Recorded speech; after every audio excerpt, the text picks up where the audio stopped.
anxiety, depression, mental issues. You know, most human beings suffer from mental issues or suffer with mental issues.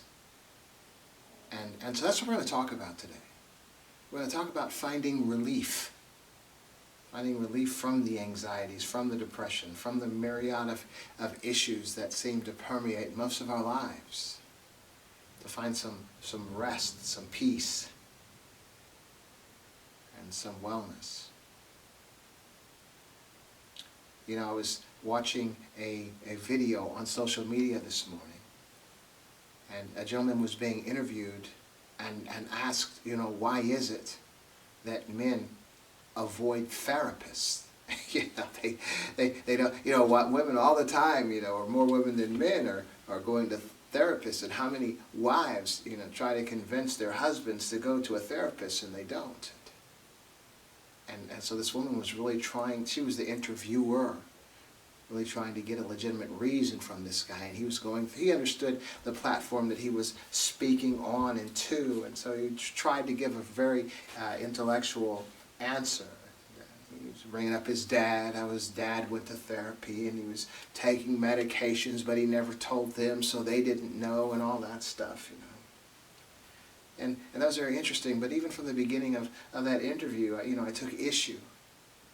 I took issue with the question, and then I took issue with his answer. And I think that his answer sort of satisfied the interviewer. But from my perspective, as a man, is that I don't believe that men really in our society today have the luxury of submitting themselves to a therapist, of putting themselves in the hands of a therapist. First of all, it's very difficult to trust, you know. Sort of like going to a chiropractor and having them snap your back. You know? I mean, come on. And I know a lot of people attest to the chiropractor and all, but I know a person that a very healthy person, and they ended up having very serious physical issues because a chiropractor made the wrong crack, made the wrong move, okay? I think that's, for men in our society, we really don't have time, you know, and we don't put value in spilling our guts to another individual and having them give their assessment and their opinion on what it is exactly that you should do. Because the reality is the therapists themselves, they, as a human being, have issues, you know, themselves, okay? And from my experience, oftentimes, you know, men do understand why they are the way they are, and either they simply choose not to change, or they don't have an opportunity to truly express themselves to the situation that would allow them to change, okay? And so then that's what you got. You know, like take for example, you know, maybe an abstract example, but take, you know, an individual from the Black Panther Party back in the 70s, you know, with his leather jacket and his beret, his shades, you know, and his anger at the system. And to try to ask that man why he should maybe suggest that he should change and not respond so and be more peaceful, you know, rather than addressing the issue at hand, which is causing the individual to be that way, okay? And so that's why I see the therapist. See, you go to a therapist today with the issues that we have today, and the educated therapist and their particular fixes and remedies to certain, you know, issues. I mean, a therapist will suggest today that if you're a man, you should just become a woman. or instead, you know, determine that you should be taking all these drugs. And I would suggest that simple meditation and a proper diet would do more for you than the instruction or the suggestions of many of these therapists today. I think that when we begin to meditate, in that quiet time, when we're seriously taking the time to meditate, we begin to delve into a deep place within us, into our subconscious, while we're still awake. And I believe a constant and consistent practice of daily meditation will bring you to a peace, will begin to alleviate the anxiety, the light bulb will begin to go on regarding situations and things that have been affecting the individual all of their lives, okay? Often we try to go back to the idea of religion, attach yourself to a religion, embrace the religion, immerse yourself into the religion, and that will bring about peace. And that might very well be true. But what I want to suggest is it's not because of the religion itself, or it's not because of which religion. It's simply because of what the religion has convinced you to believe about yourself. And that's the issue. It's what do you believe about yourself. What you embrace, what you believe about yourself will bring the transformation, to a positive. So if a religion does that, that is good. But is it the religion that causes you to believe? Or is it simply your choosing to believe? Okay. I'm a firm believer in that you can pretty much do anything. Anything that you desire, anything that you put your mind to do, you can do. But what it takes is a belief. As I've shared with so many programs, the path of my life when I was younger, and I sort of chose destructive paths. But what's interesting is whatever I put my mind to do, even for evil, even on the negative side, the self-destructive side, I always accomplished. Because I always believed in myself. And as many things as I may have caused a destruction in my life and situations and surroundings around me, I was always able to be successful in life. I was always able to be successfully employed. I was always successful. Why? Because I always believed in myself. I believed it for negative, which didn't seem like negative at the time. And I believed it for positive. So I was always well. Always well. And the key was I believed in myself. And what I want to suggest today, that is the key to wellness in life, is what you believe. I'm telling you, it's what you believe in business. It's what you believe about yourself. It's what you believe about your health. It's what you believe about your education or what you can accomplish. It's the possibilities are endless. Now as a caveat, I don't want to call these possibilities fixes. You can fix yourself. You can fix your situation. Whatever your situation is, it can be fixed. But the one thing you can't fix is someone else. Okay? So remember that. So whatever you can accomplish, these are the things that you accomplish yourself. Okay? And this is what we all simply need to grasp. But you can't change someone else. You can only change you. Just remember that. Okay? But again, it's endless. Possibilities are endless. You can do anything. And the thing, I spend my life challenging myself. I spend my life seeking to better myself, to be better, And I try not ever to be wrong. Who does? Who would choose to be wrong? But when I find out that I'm wrong, I don't argue my wrong point. Immediately I embrace that. And add it to my arsenal. So I'm always and constantly challenging myself, challenging my health, challenging my taste, challenging my likes, challenging my reasoning and even my reasoning process. And so sometimes in order to do this for our lives, we have to step back and look at our lives and ask ourselves, is this the way it's supposed to be? Look at our decisions and ask ourselves, was that the choice I was supposed to make? Too often, in our lives, we spend many of our times when things go awry not accepting the responsibility for the situation of our lives, either somehow justifying what we've done, or the other way, maybe blaming the result on someone else, okay? Rather than just embracing it, owning it and accepting it and learning from it and not going that route again, or at least trying not to, okay? And so what I'm suggesting today is a lot of the mental issues we have, whether it's the anxieties, whether it's the depression, the negative, the negative self-image, whatever it is that we're going through, in order to rid ourselves of that, in order to embrace what is healthy and proper, we have to be real with ourselves. In other words, if we're wearing a mask, that's all well and good. If we're wearing this mask for others to see because we don't want them to see who we are, But the moment, at that moment in time when you begin to believe the mask that you're wearing is really you, yeah, there's not going to be any hope for your wellness, okay? So there has to be an honesty in that. And so we find a lot of folks, well, religion is supposed to be the place that's supposed to fix your situations, and sometimes it does, again, because of what you begin to believe in a positive way. But you go into many of the churches, into the mosques, into the temples, and you're going to find that people are not well. I mean, look, from an historical perspective, for real now. Let's just be real. The wars that we've had in the names of religion. Come on. We go to the Middle East and we look at the Judaism and the Islam, that little thing going on over there. That's a big old mess, all religious based. And the people, when you look at them, stand them side by side, you can't tell the difference. You can't tell which is a Jew and which is a Palestinian or Arab or any of those folks over there, man. Because they're the same people. They've just chosen to believe a particular thing. And what they've chosen to believe has alienated, has demonized the other side. So again, and simply based on what they've chosen to believe, a religion. Man, I was speaking to a guy recently, and he was an educated guy, and I was having a conversation with him, and he was really religious.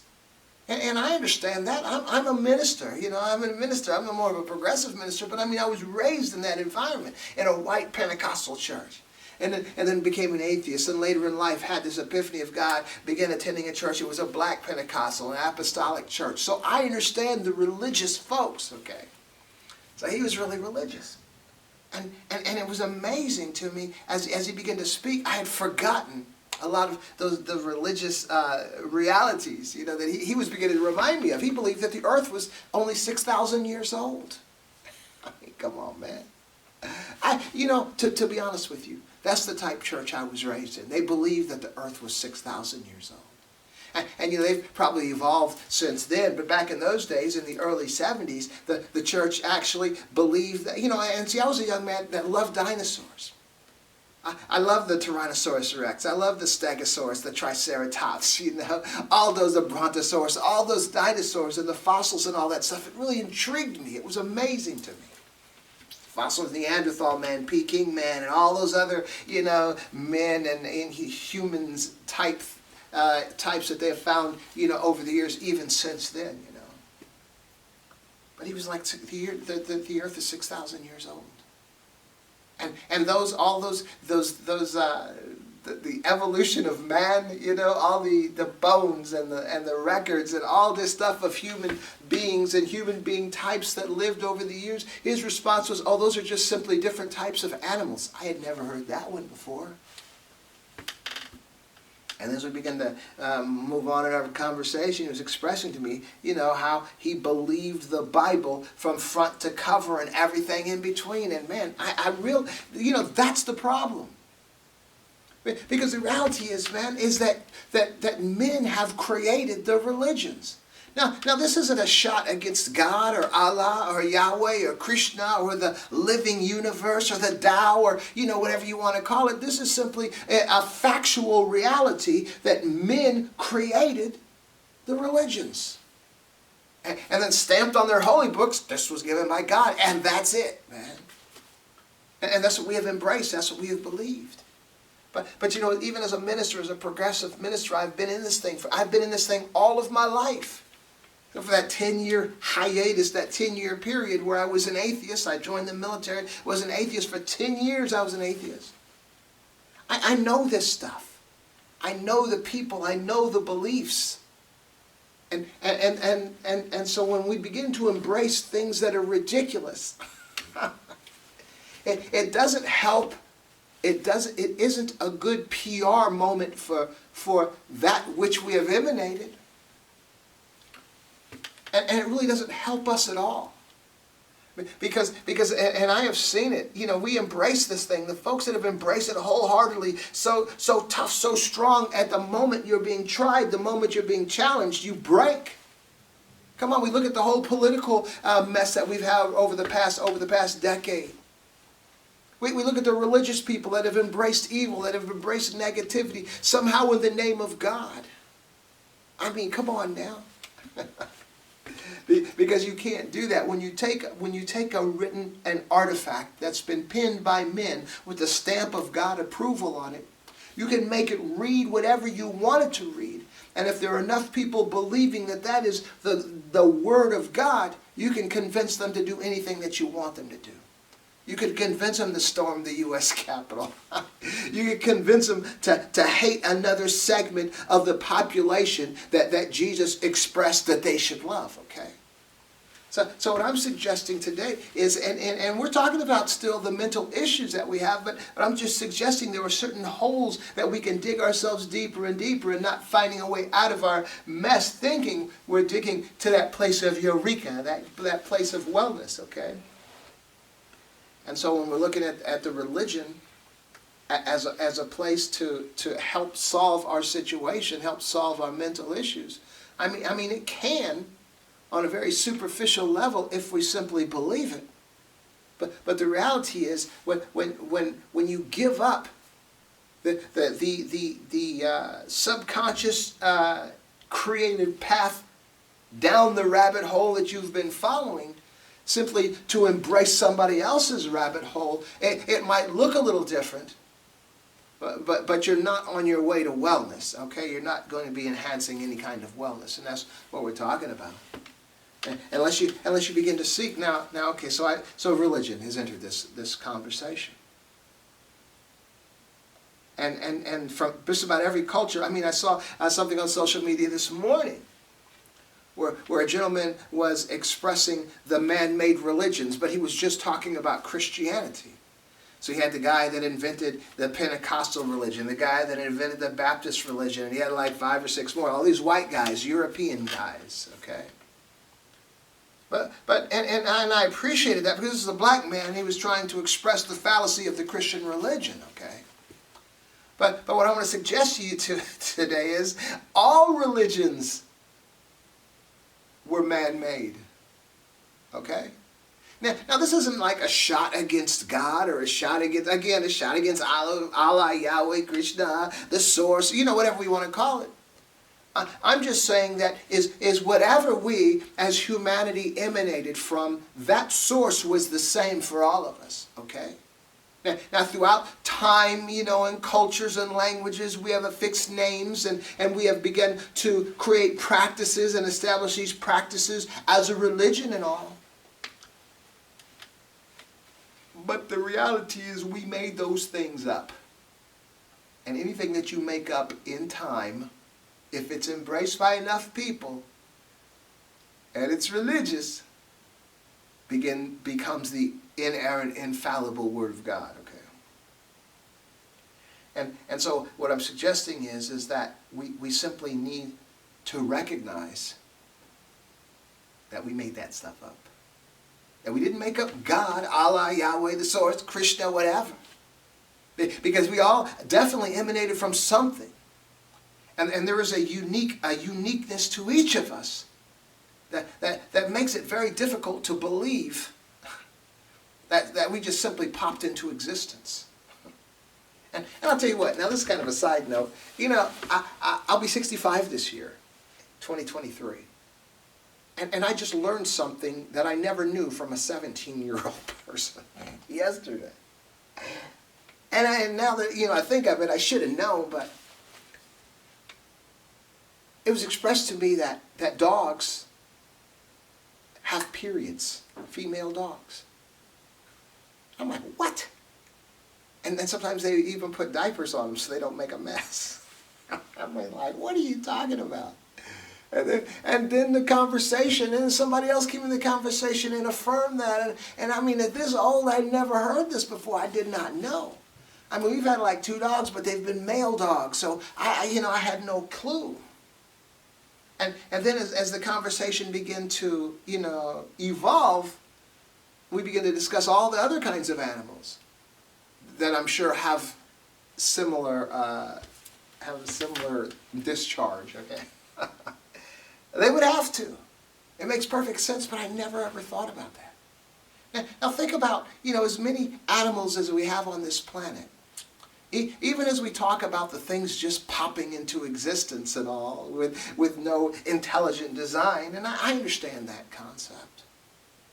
But it is awful strange that we have all these things, all these animals, all these creatures that pop into existence and simply begin to evolve and evolve and evolve, yet all of the primary organs and functions of each of these type animals are very, very similar. and so I'm just suggesting that if things actually really popped up like happenstance, wouldn't they be more diverse as far as their internal organs and functions and all of that? That was just my thought. Now, I'm not making any definitive statement by that. But I'm just suggesting then that humanity and the rest of the animals have a particular similarity that it seems to me that they may not have had they just popped up by chance. But see, the moment I make a statement like that, we start thinking, God in there manipulating, making all these things happen. That's not what I'm saying. I'm just suggesting that whatever it is we emanate from, it is the same source. Yet the religions and the concept of God was created hundreds of millions of years after man set foot on this planet. And I'm giving this little talk here to give us an ability to begin to stop looking outward for our wellness. Because that's what this program is about, how to become mentally well, okay? Is to stop looking outside of ourselves to things that were created by humans to figure out or to embrace wellness from our mental stresses and disorders, okay? So we simply need to go way back first to recognize that some of the things that we have affixed ourselves to, whether it's a modern day therapist or as an ancient book of writings, that mankind has been on this planet a lot longer than those things. And probably then within ourselves we can find the answer, okay? So the answer, at the risk of sounding corny, is within you. We are children. To me, we're children of the universe. When I speak to an atheist or a scientist, I don't even fight the battle of, whether there is God or not. Because the reality is, who knows? Who knows? I mean, come on, man. Like the guy I was talking to, the guy who, he ended up calling me a pantheist or something. But, that he was misunderstanding what I was trying to tell him. But the reality is, anything that we have embraced, that we don't have factual evidence, it's simply what we've chosen to believe. And so whether I have a Baptist guy here, or a Muslim over here, a Jew over here, or a Hindu over here, or an atheist, whatever they embrace is simply what they've chosen to believe. Now this gentleman, we had this conversation, well, yes, that's faith. That's an interesting word, but let's just say that's simply what you've chosen to believe, which makes you no different than the atheist. And this is the religious part we're talking about. Because the problem I think that we have, even within these debates, is from both sides, from the atheist perspective and even the religious person's perspective, is that they have made the religion or the holy book synonymous with God. And what I'm suggesting is that's not the argument. And even the concept of God, or even the word God, that is the religion, and that is made up in the religion. And what I want to share is that what is God, or what is Allah, what is Yahweh, Krishna, source, whatever it is, these are just simply words that we have come up with to define something that we cannot conceive or comprehend, okay? And so if we can't conceive or comprehend it, it's very unlikely we're going to find wellness through it, okay? And so when I'm speaking with the atheist or with the scientist, I'm not even going to argue that point, because I can't argue what I have chosen to believe either, okay? But what I call to the scientist is the universe. The universe is alive. Oh, no, the universe isn't. It isn't? Come on now. The universe, it expands. It's forever expanding. All these things within it, all these things we claim are in it, all this life that we know even of ourselves, this universe is given birth to. So there is the universe, and there is everything in it, including us, that the universe has given birth to. I think the problem that we have when we try to consider things that are alive, we base the characteristics of life on ourselves or our experience. So if the attributes, the characteristics, or the actual resemblances of life don't mimic our own, to us it can't be life. And so we spend our time then, even in this universe, traveling and examining and observing and trying to define what the universe is, where the reality is we are simply a part of this as well, okay? So it's very difficult to come to a proper conclusion when we don't recognize that we have been birthed in this as well, okay?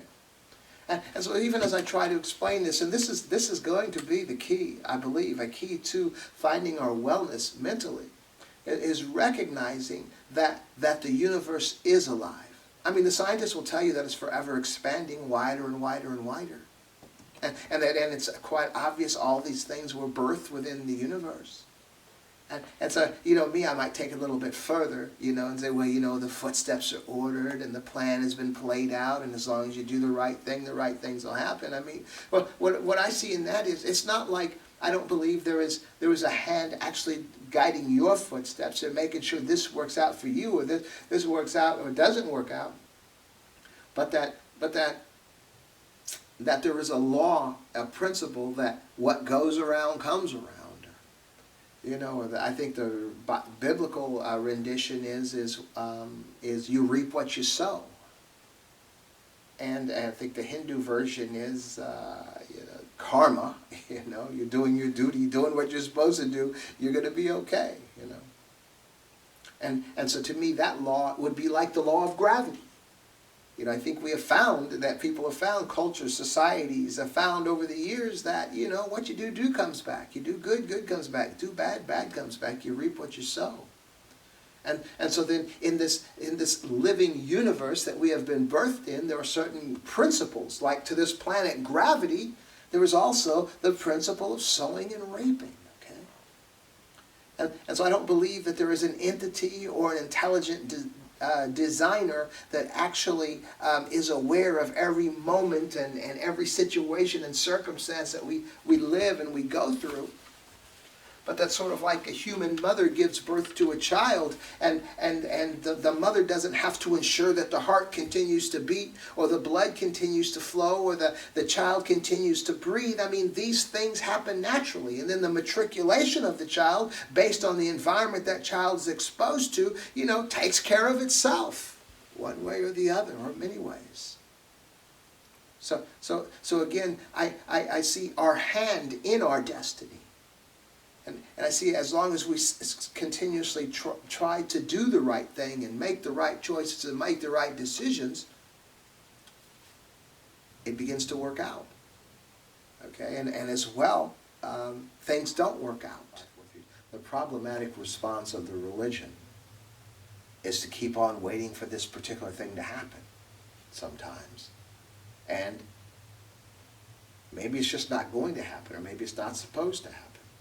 I think sometimes the religion simply focuses on the things that work out without considering the things that don't work out. And I really don't mean in a sense that things that don't work out are necessarily a problem, but just being more real about the failures in compared to the victories, okay? And then I think we'll come to a point of recognizing that stuff just happens. And that the good that you want, you make it happen. and that how much you believe in yourself determines, how high you're going to go in this thing, in your success, or in your failure if you're functioning from a destructive mindset. And I guess the essence of this conversation is for us to recognize that you are in control of your destiny. And so there is no reason for anxiety.